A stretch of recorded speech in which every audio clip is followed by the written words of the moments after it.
Everybody smile for Valentine's Day. Oh, I should have wore red like you. Oh, yeah, it's actually pink, but you can't tell because the light in here is kind of dark, but okay. Good morning, everybody. Welcome to the Saturday Morning Mastermind. I'm your host today, Samantha Studebaker Carl, and I'm here with my good friends Lori and Catherine. And today we are continuing our study of the book Sacred Contracts by Carolyn Myss.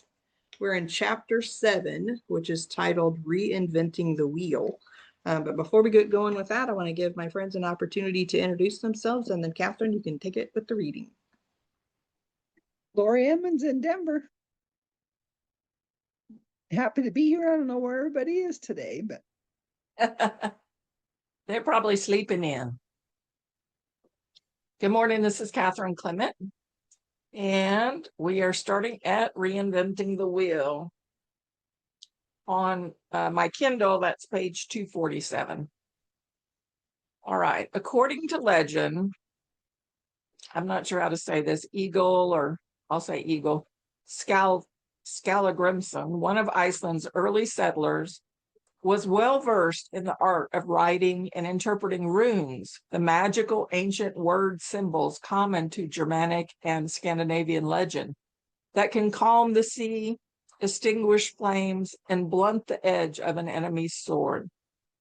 The 800-year-old Eagle Saga describes events that happened some 250 years earlier. In one episode, Eagle visits a farm where he finds that the farmer's daughter is sick and has been wasting away for quite some time.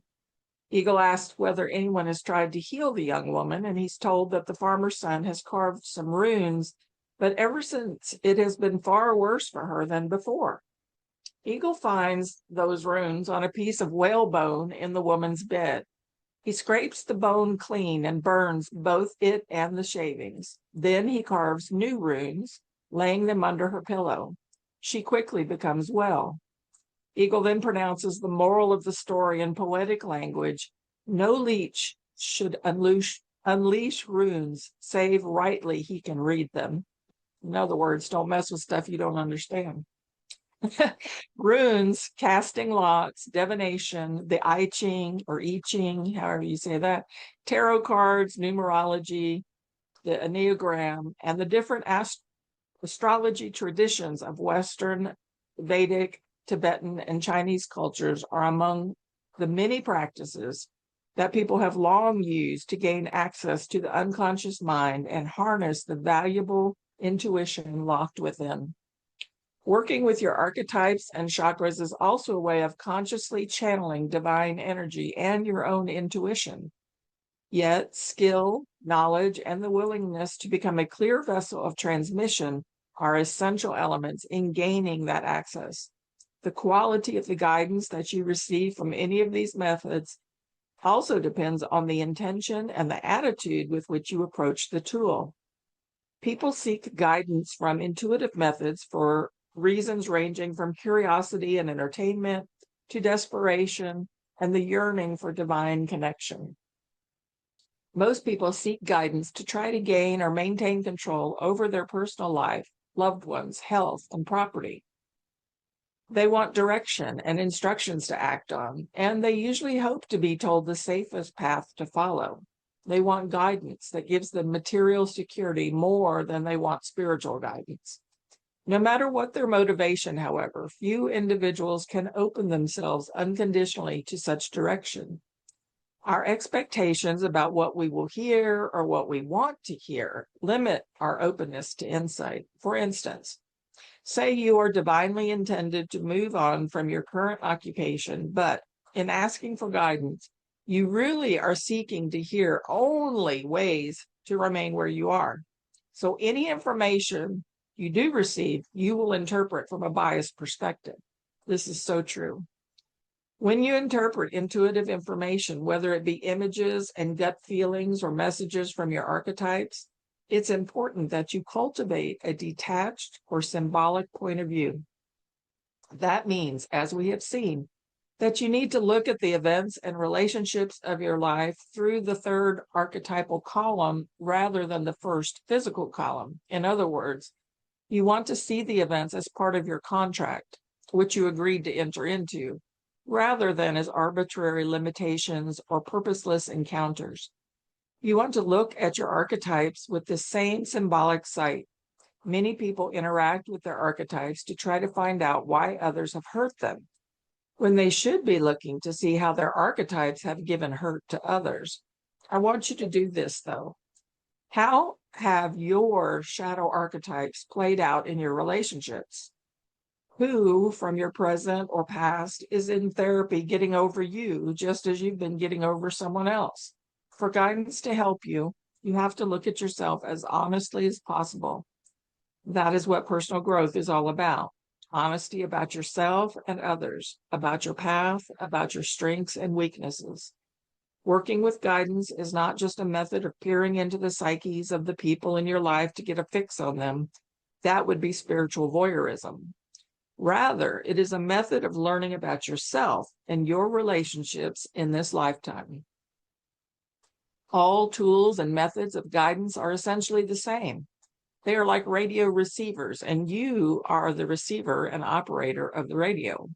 Still, you need to know how to prepare yourself as the receiver so that the signals come through clearly. For example, any radio needs an adequate source of electricity, a battery or plug, and it must be tuned and adjusted. Because you are the source of the energy on which your intuitive radio relies for activation, your attitude is key to the clarity and quality of the guidance you receive. When people throw the I Ching as a game, for example, the answers that it provides tends to be limited in meaning, largely because the user's lightness of attitude limits their perception. Superstition also blocks clear reception, because whether you realize it or not, your underlying fear influences the way you interpret the information. When you approach intuitive methods with respect, you become open to hearing from your interior channels.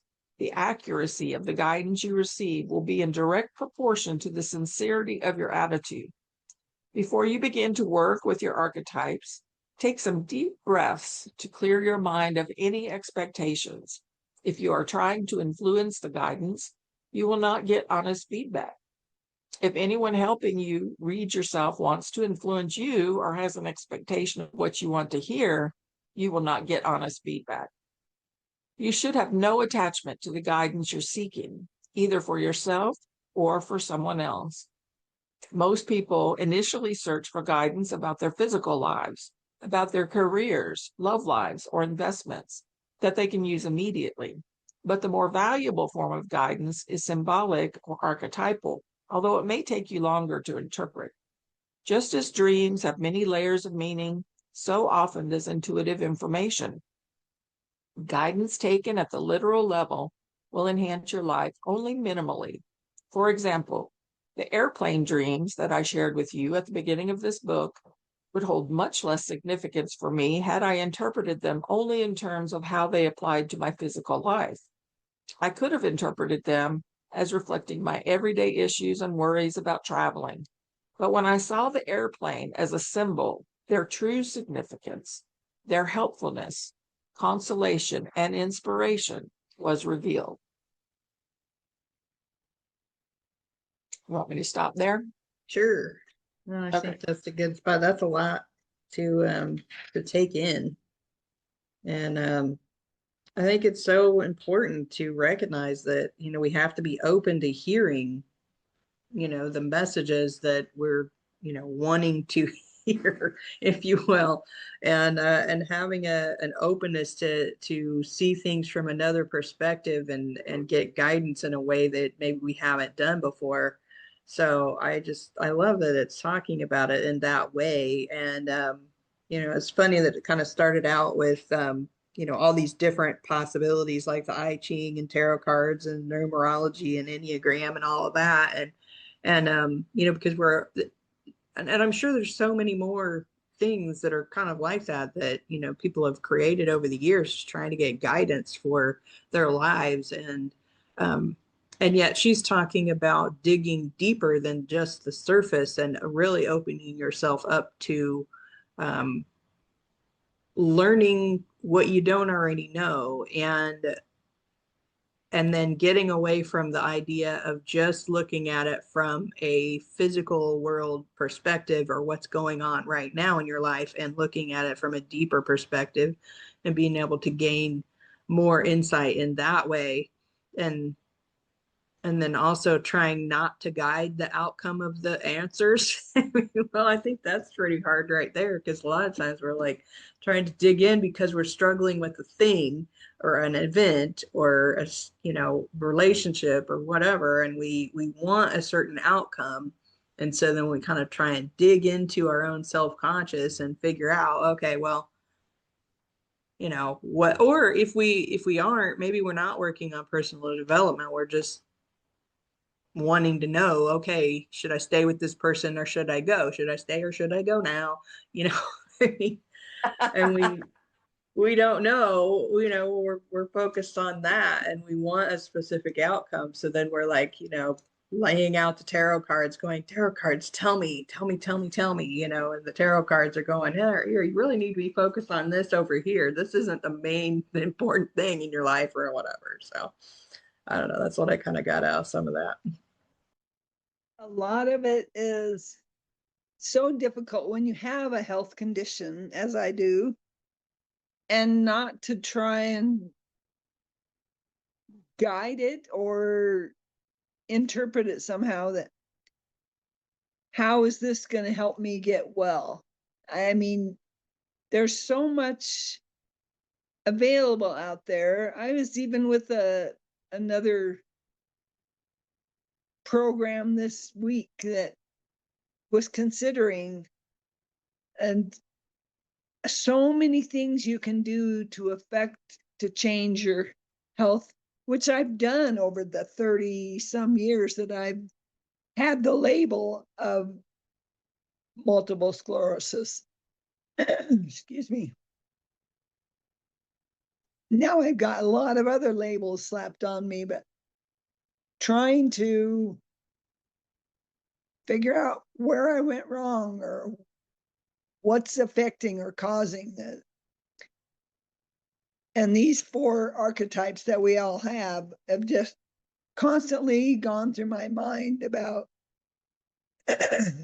what is it, the child, the saboteur. What are the 4 main ones she talked about? The prostitute. Yeah.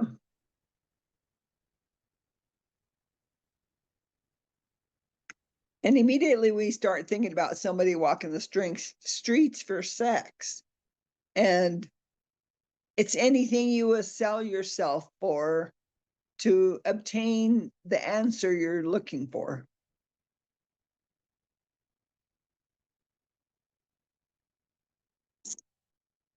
I'm kind of stuck. So somebody. No, that's good. That's good. I'll step in. Sorry. Oh, there's Jason. Go ahead, Jason. All right, bye. No. Oh, yeah, no, that's good because also it's like the prostitute archetypes, it's like when you start thinking about it and you start trying to like recognize it, um you start realizing like where you're kind of giving up little parts of yourself to Yeah. for like yeah, just kind of like out of your I don't know, things you might not think of. Like you might think, well, you're just kind of being helpful to someone else by not imposing your own desire or will or want or need, or not being selfish or whatever. All of that, I guess, could be considered, the um, uh, somehow using the prostitute archetype, correct? I think so. And so it's sort of like giving up a little bit of your own power. And I find that part of it interesting because, um, that's kind of something that we're, kind of trained to do is from a young age is, give up control. And I was thinking about how you were talking when during your reading, um, how my interactions in my dreams and my, trying to, because that's really the only way I feel like I can maybe have that connection with like the spirit world or what have you, is really don't feel like I have any control, any power, any, and you were talking about how we would kind of not have to, we need to not have expectations. Um, well, that's a good kind of a good example of, I mean, I've tried, I have expectations. I tell you, when I'm in my dreams, as soon as I'm aware of the dream, I have expectations. And as I'm outside of the dream world, and when I'm thinking about, maybe having some control, I really do realize that just not, there's hardly any real control, um, there. And I was thinking about it in the aspect of like what you're talking about, interpreting the your visions or your dreams or your spiritual encounters, um because I will get these visions like that in the dreams that basically the dreams, and sometimes can't understand what they are. um and even if I were to come into my, try to fall back into my childlike self, maybe, to where, um, I, where I feel like I've spent, where many of us have spent like most of their life in that state of not being in control, in that, you grow up and until you're 18, you're not in control, kind of, you're told that you're, kind of not in control in the US anyway. Um, and so I think, gosh, at the fundamental level, it's like just getting in control of that, getting a good grasp on that is even is even difficult, and maybe like a foundation for even to be able to start to interact and start to have some sort of control. Um, Sorry, I went off the subject of the archetype thing, but but And it's yeah, it's just so confounding, so kind of confusing. Um, and yet it's supposed to be like part of us and so integral in us. So it's really hard to understand.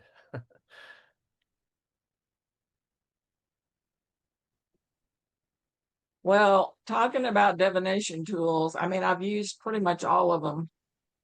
And it is so true that, and just like you girls said earlier, usually when people are seeking guidance, it's because, they want to fix something, they want to meet somebody, they want to, there's a reason why they want to seek guidance. They don't, most people don't typically just reach out and say, show me what's best for me today or something like that. It's usually about, when am I going to meet my soulmate? When am I going to, be rich? Da da da, things like that. So it's almost, you know, you're almost always reaching out when there is emotion involved, is what I'm saying. So, and I also believe that even though you think you're asking for something, they see the whole big picture. They see the whole blueprint for our life. And so they know ahead of time, I guess. I mean, taking the free will picture out of it, they know ahead of time that what lessons are going to be good for us. And I've shared the example in the past where I'm into cryptocurrency. I was doing my own trading. I was doing great. I love trading, but I just was so busy. I didn't have the time to watch the charts the way I needed to trade the way that I do. And so I basically found another trader to do my trading for me. And he turned out to be a scammer and I lost everything. But the point was, I went to all my divination tools. Like I asked every one of them because I was looking for a certain answer. And I found the answer I was looking for. And that's, which was that I wanted to believe that he was on the up and up when he really wasn't. But that's what I wanted to believe. And that's the answer I kept getting, was that this is fine, this is fine, this is fine. And then later on down the road, after I was scammed, I realized, oh, for one thing, I should have known that when I asked the second time, something was up, because when I ask from the right place, I get an answer. It's true and clear. It's soft-spoken, directly to the point. There's no fear involved, nothing. And I am completely confident with that answer that I have been given. When I question and I keep asking over and over and over, that's when I'm looking for a certain answer, And so they taught me a lesson in that, you really only need to ask once. And if you have some kind of feelings about it after that, that has nothing to do with your answer. In other words, you know what I mean? Like that's just the emotion coming up. So, and the other thing is, we are very powerful spiritual beings. When I was younger, I was very much, I practiced a lot. So I practiced moving things with my will, moving physical objects with my will. And I got good at it. You can develop these skills, anybody can. And so then that made it almost impossible for me to ask a pendulum for an answer, because I will swing that pendulum the way to the answer that I want to hear.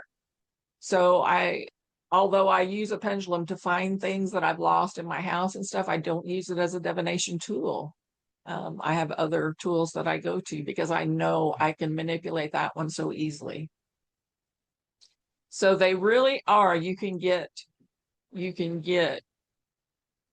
some good guidance from them, as long as you approach them from the, like the book said, with no emotion involved, and with, not having the answer already in your head that you want, and just from a totally hands off, that Vulcan view. I'll just refer to it as the Vulcan view, where there's just no emotions involved.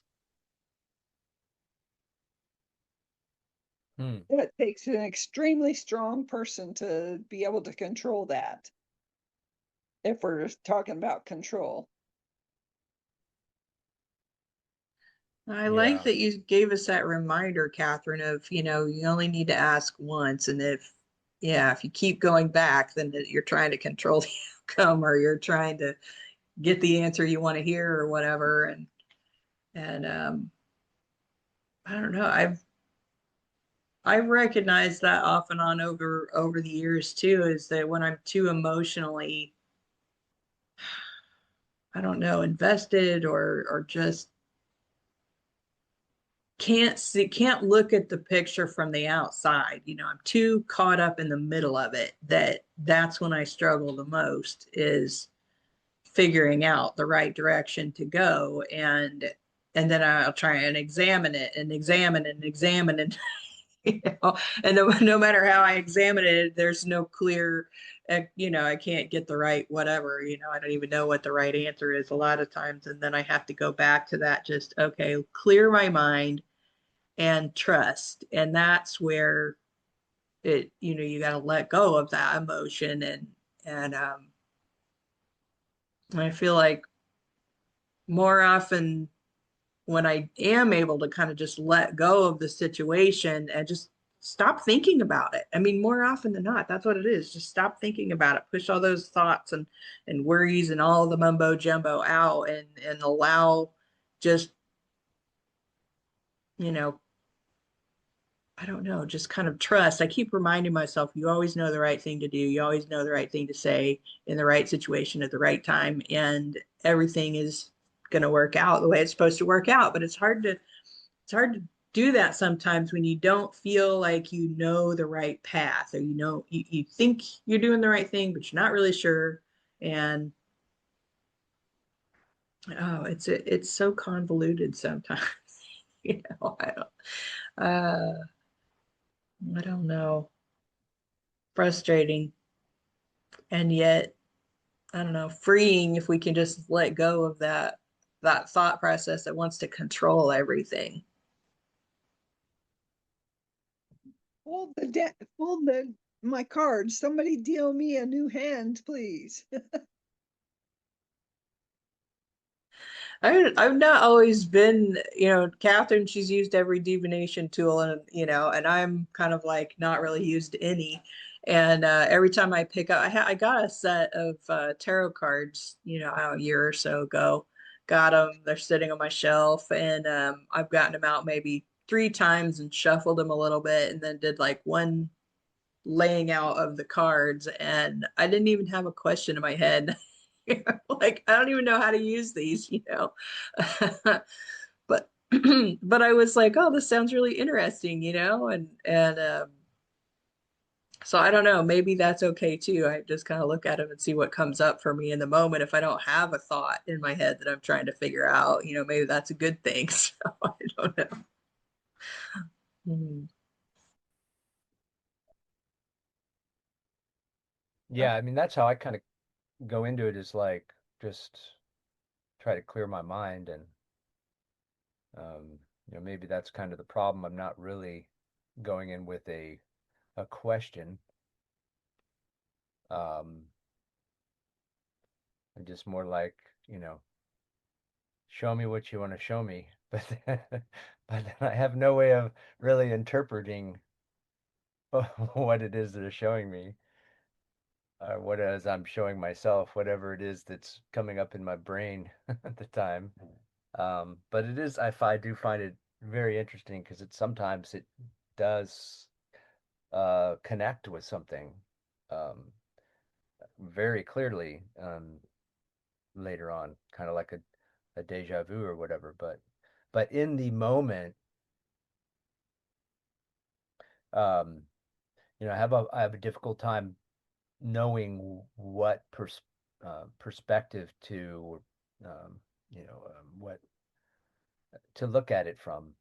Um, so, for instance, had a quick dream that, and I was able to, like, it was an awakening dream sort of a thing, and it was a perspective, like a depth perspective visual, where someone was doing something in the near foreground, and then there was like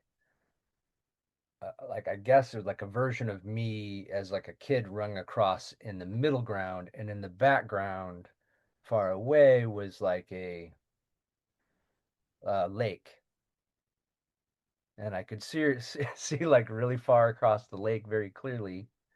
Um, but I was kind of blurry in the middle ground, and then the foreground, it seemed to be clear, but for the life of me, I can't remember what it was that was going on. It was just like a something close up that really couldn't I didn't understand what that was. And I kept looking, peering out over into the little lake. I was like, I noticed all these things in front, and I noticed how some were blurry and some weren't, but then I was looking out across the lake. Nothing nothing but woods out there across the lake, but but I was so that I'm like, what could that even possibly be trying what could I be trying to tell myself, or what does that say about my state of mind? It's like in the Bible, they're having somebody interpret their dreams, and um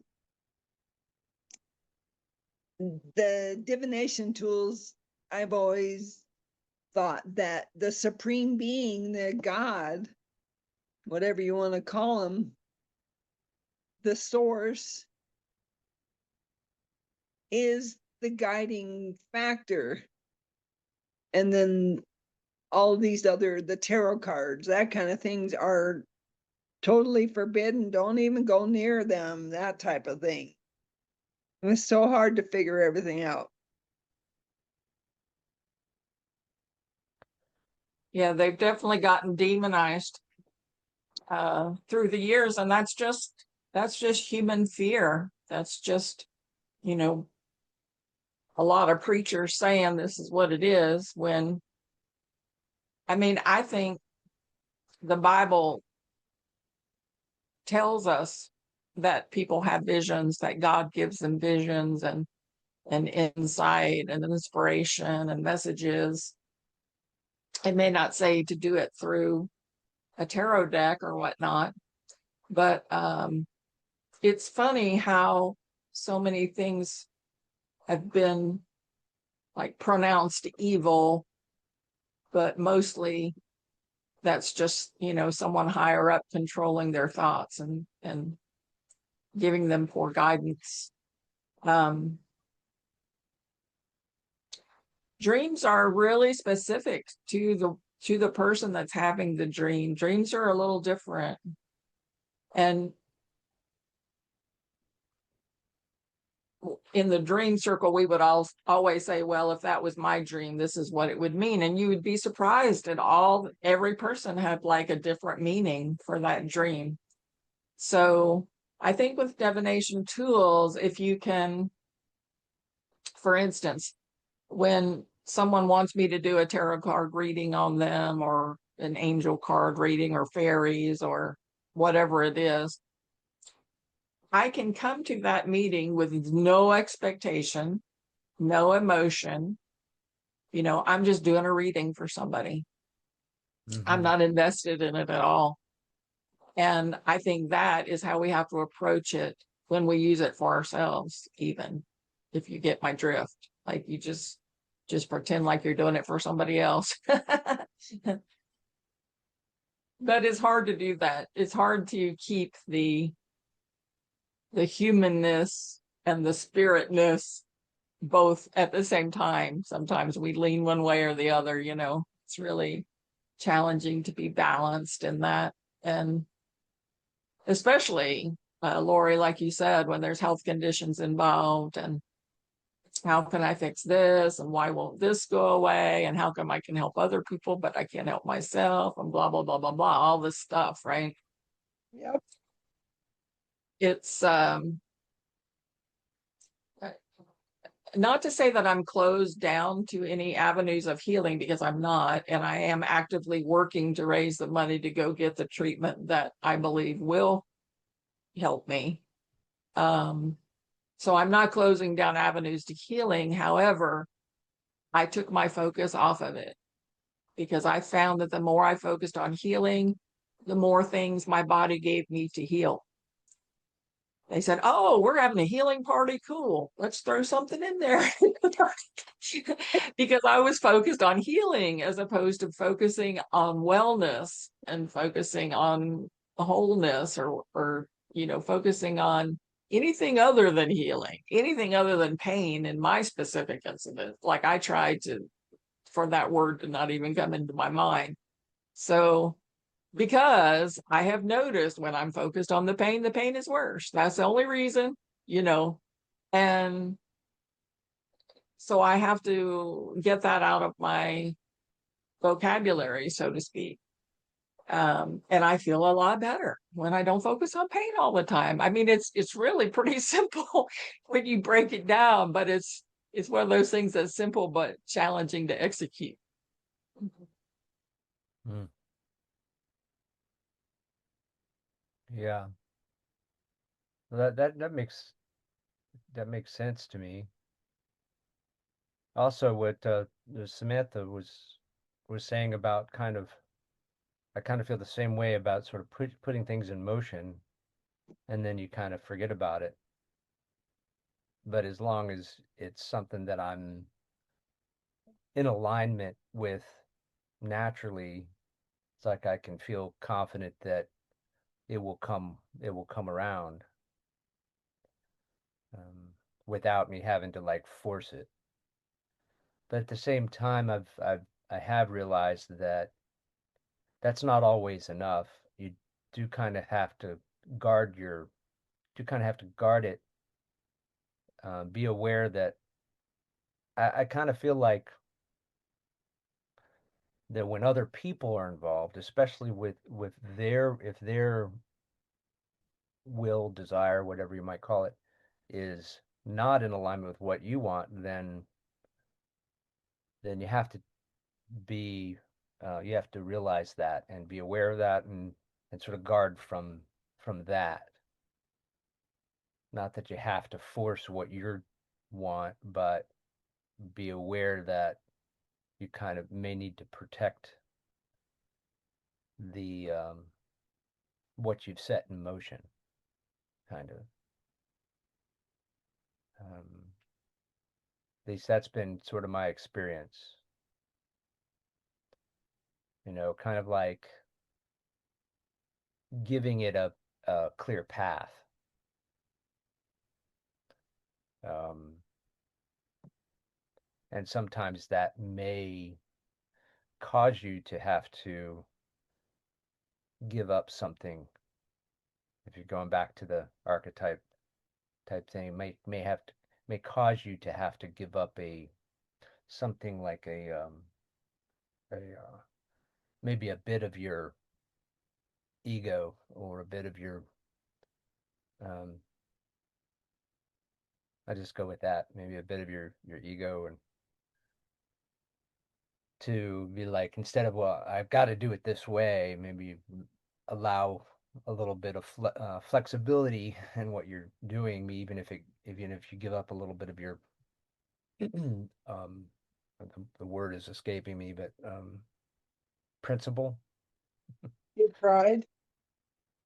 Could be pride, principle, yeah, something, whatever it might be, in order to in order to make a shift, so that what you're so that you're giving it a clear path, whatever it may be, protecting it, moving it out of the way of the bus that's about to run it over, kind of a thing, finding just a different path. Maybe it is like, um, getting out of the circle of friends that you're with, because you realize they're not in alignment with you, and you're not going to try to force what you want to happen through that, mm, for lack of a better word, chaos, but instead give it open room and free air to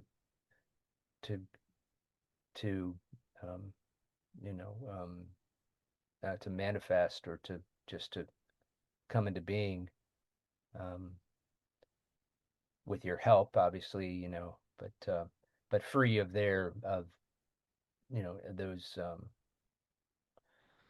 those types of obstacles, and negative energy currents that could either physically, or spiritually or energetically pull you out of alignment. Um, so I think it's kind of like, I was listening to someone say that, talk about how they're trying to make the point of that we are one, we are with the universe, and then when we go back to our essence and all this, and it's all one, and so when you talk to yourself, you're talking to the universe, and the universe talking to you. It's like, whoa, okay, well, um, there's that's a great way of looking at it, but it's sort of, um, to think that you can be effectual, that way, when everyone has their own will and own alignment, is not really practical to me.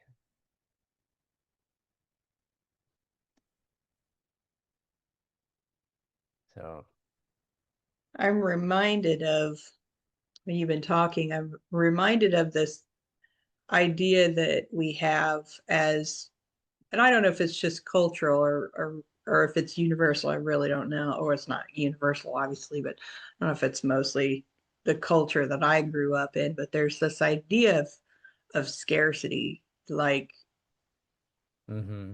like if we get something, that must mean someone else is going to lose something, right? And with that mindset, we've I've noticed that a lot of times we make that so within our relationships and within our careers and our lives in general, not just the financial side of it, but like if we want something to happen or manifest within our lives, then that means that someone else is going to suffer for it. And whether that is our significant other or a coworker or a boss or whatever, that somehow if we get what we want, then they are losing something. And but what I've realized over the years is that when I am trying to manifest something in my own life, and we'll take the example of um, my marriage again. That one's a huge one because we struggled for a long time, and I thought the only solution was just, okay, I have to get out of this, right? I can't be in this anymore. I don't want any part of it. I don't like it. I don't blah blah blah blah. There's the thousands of things that I was upset about, and I was focused on, this is the only solution, is I have to be separated. We have to get apart, right?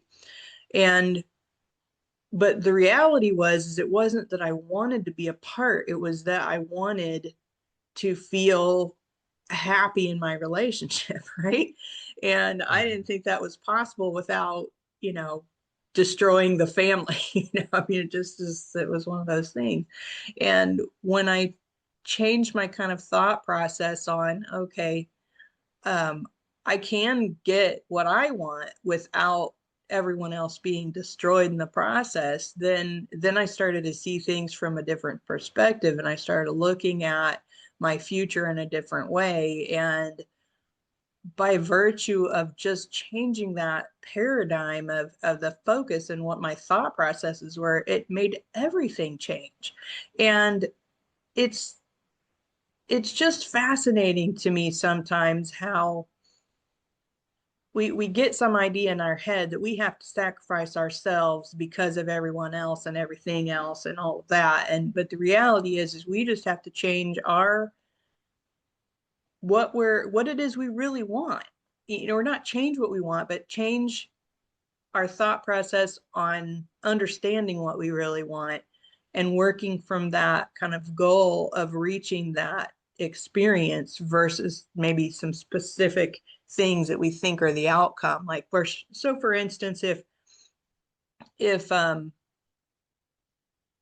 don't know, maybe we're with a coworker and we both want the same position. We want to be moved into the manager position or something. And, we really love our coworker and we like working with, we want the best for them, et cetera, et cetera, et cetera. And yet we really want that position, but we compromise ourselves because of the feelings. We don't want to hurt the other person, right?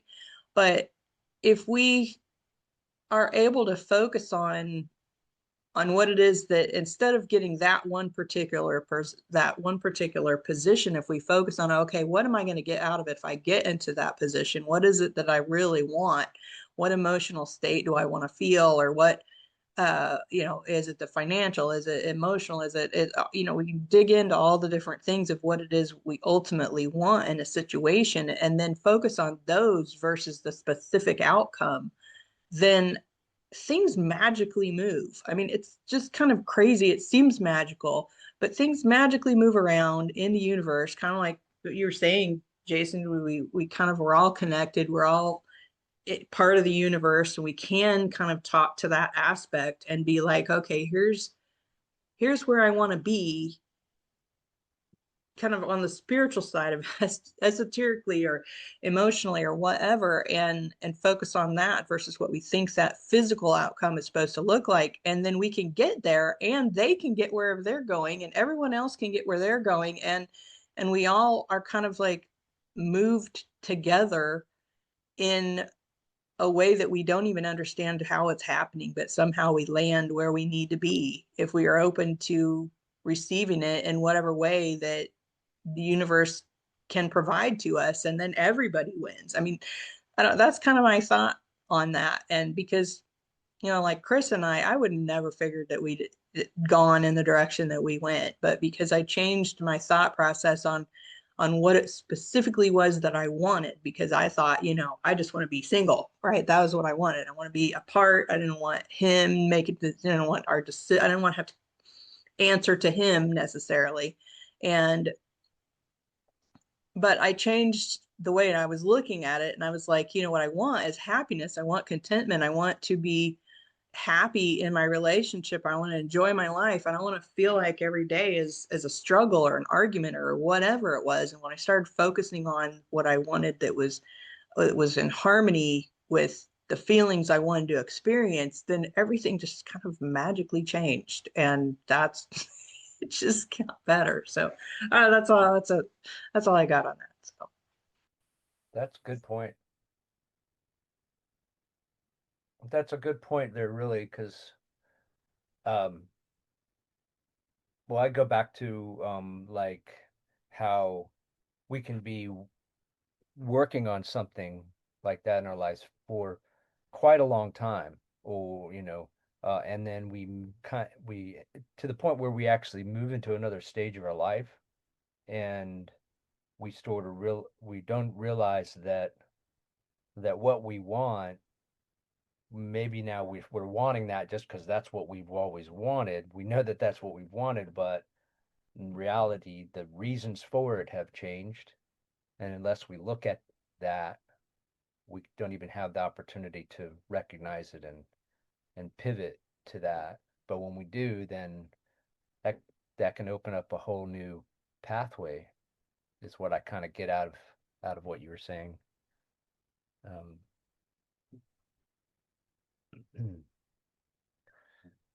that definitely makes sense, because it's about the way we perceive things affects the way we feel, and our mindset, all of that again needs to be in alignment, and then with our actions. Um, but we have to dig. Sometimes that's the hardest part, is digging down inside ourselves for what we want, through what we think we want to what we actually need.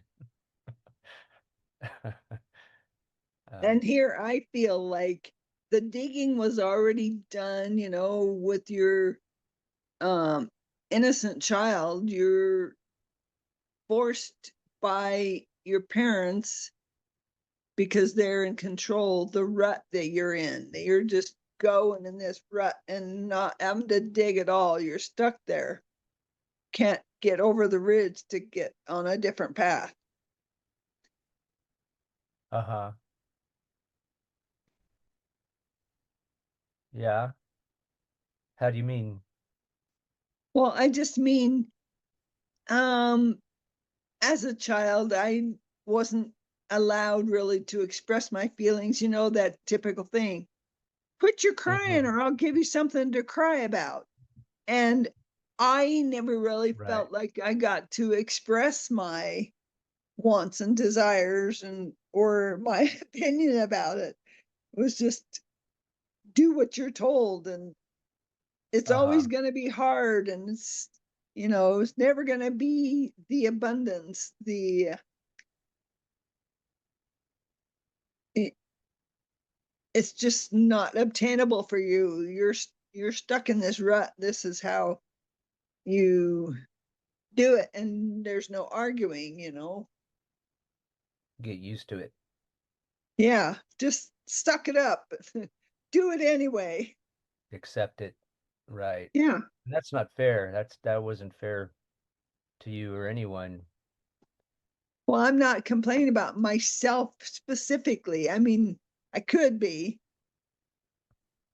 but I get it. Yeah. how you how are you supposed to alter your course? You're stuck Yeah. in such a rut. Yeah. I mean, and we're really at a disadvantage because we are not, you know, we're good at having babies, but we're not good at being parents. There's no, it's like, at least not in this, civilization that we're in. It's at least they're not in the way we're talking about now. I mean, we have these expectations. We bring things on over from generation to generation that we don't understand why it was done to us, but we feel like it needs to be done to our, it needs to be the way we raise our children and the next generation, and we don't even know why, but and then at the same time we don't know how to deal with the changes in the world, the technology and things like that. So sort of and we and then in the end we don't go, okay, enough. Now you've got do whatever you want, be whoever you want. We don't then send them off into the world necessarily with a clean slate to work from. It's sort of like it'll all work out. It'll be fine. uh, yeah. Yeah, I'm still alive here. I must be doing something right. Well, that's helpful. Um, Exactly, Catherine. The yeah, blind leading the blind, right? yeah. Well, it's I like feel one of like the that's things how that it is as parents, grandparents too. So, yeah, um, and it's just like one of the things that's seems like so fundamental as well as is just being able to let go of those things so we can strike a new path. Being able to clear up our and it's an odd thing to think about, kind of like clearing up your past, so that your future is open, is wide open. Um, I mean, when I say it that way, it makes sense, but it's like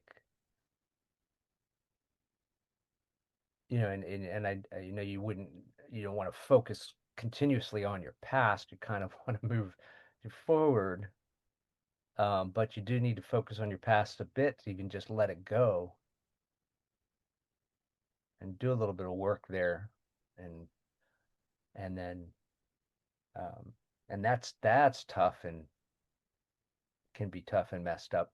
And but if you do it and then you kind of decide that, hey, it's the best thing for me is to let it go, and then give yourself just try it for a moment and just allow yourself to experience the feeling of, what if I didn't have any of that in my past?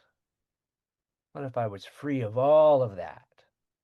And none of that matters at all. What is my path going forward if I have none of that to hang on to or to hold me back or to get in the way? What does my future path look like? And you know, if I just don't have any of those obstacles. Um, I'm gonna jump out real quick because I gotta run, but Samantha, your story about your marriage is so powerful. And because Yes. this is Valentine's Day and this is a day, people have a lot of expectations about this day, people that are in relationships. And I mean, there's a lot of fights that go on because somebody didn't get what they thought they should have got for Valentine's Day, right? I mean, not in my household, but I'm just saying, I know that happens throughout the population. And Yep. it's so important. You know, everybody is looking for that perfect one, that soulmate, that one where everything's going to be easy. And I just want to say relationships are not easy. Relationships with ourselves, relationships with other people. I'm not saying they can't be easy. I'm just saying, you know, you're really blessed if you find one where there isn't discord. You know what I mean? Like, you're going to have to work through things. And if you just have this, if you have the divorce card in your deck and you just want to play that card all the time, like I did, you know, you probably, Samantha, you've learned a lot more about yourself in your relationship than I did in all my divorces. You know what I mean? Because I'm just like, I'm out of here. And I think that your point of, you know, I changed myself and everything changed is just such a powerful message. And out there, people, you know, getting upset about Valentine's Day or whatever, if you can just recognize that if you will change yourself, everything else will change. You don't have to change. Everybody's always focused on changing the other person. It's his fault, it's her fault, they need to go to a psychiatrist, they need to, you know, whatever. We always want to put the blame on somebody else, but really, regardless of the situation that we're in, the only way to change it is for us to change it. Either change it like physically or change it in the way that we look at it in our perception. So thank you so much, Samantha, for being just, you know, a living proclamation of everything that we've learned over the past 10 plus years doing this and showing us the power of mindset and what a change in mindset can be. And I love you guys so much. Happy Valentine's Day and have a wonderful week. And we'll see you soon. Too. Thanks for reading. You're welcome. I'm Catherine. Yeah. Thank you. Well, I'm going to go ahead and wrap it up for today because I know we all have things that we've got to do. I've got family I want to spend some time with today too. So for those of you who are watching, if you have gotten value out of this, we would love to have you join us if you want to talk about these things. So all you got to do is just go to find our Facebook group, which is Mindset Mastery Collective, and you can comment on any of the posts in there and let us know you want to participate with us, or you can just find the pinned post in there, and that has the Zoom links that you can jump on. It's the same link every week that we do this. Is 10 a.m. Eastern, 7 a.m. Pacific. If I can get my mouth to work right, 7 a.m. Pacific. So with that, guys, have a great, awesome, amazing week. We'll see you next time on the Saturday Morning Mastermind. Bye for now. Bye. Bye-bye.